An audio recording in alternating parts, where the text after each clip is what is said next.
నమస్తే అన్న, అందరికీ నమస్కారం.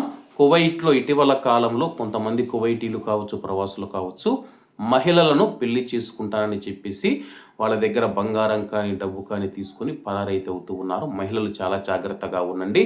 వివరాల్లోకి వెళితే కువైట్లోని హవల్లీ ప్రాంతంలో 34 ఏళ్ల ప్రవాస మహిళను పెళ్లి చేసుకుంటానని మోసం చేసినట్లు ఒప్పుకున్న ఒక కువైటీ పౌరుణ్ణి పోలీసులు అరెస్టు చేశారు.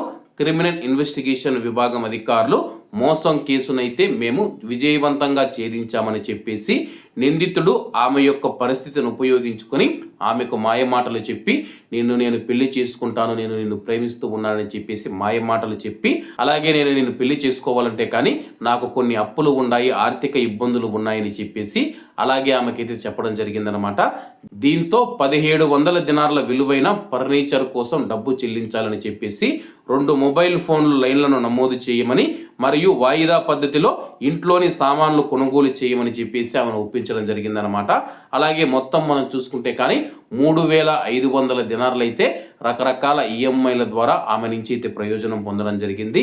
వస్తువులు మరియు డబ్బును అందుకున్న తర్వాత ఆ యొక్క కువైటీ పౌరుడు ఆమెతో అన్ని సంబంధాలు తెంచుకోవడం జరిగింది. అలాగే బాధితురాలిని మనం చూసుకుంటే అన్ని సోషల్ మీడియా ప్లాట్ఫామ్లలో, వాట్సాప్లో ఆమెను బ్లాక్ చేశాడు. ఆ తర్వాత మోసపోయానని తెలుసుకున్న ఆమె మనం చూసుకుంటే దానికి సంబంధించిన బిల్లులు అన్నీ తీసుకుని వెళ్ళి పోలీస్ స్టేషన్లో ఫిర్యాదు చేయడంతో నిందితుడినైతే పోలీసులు స్టేషన్కి అయితే పిలిపించడం జరిగింది.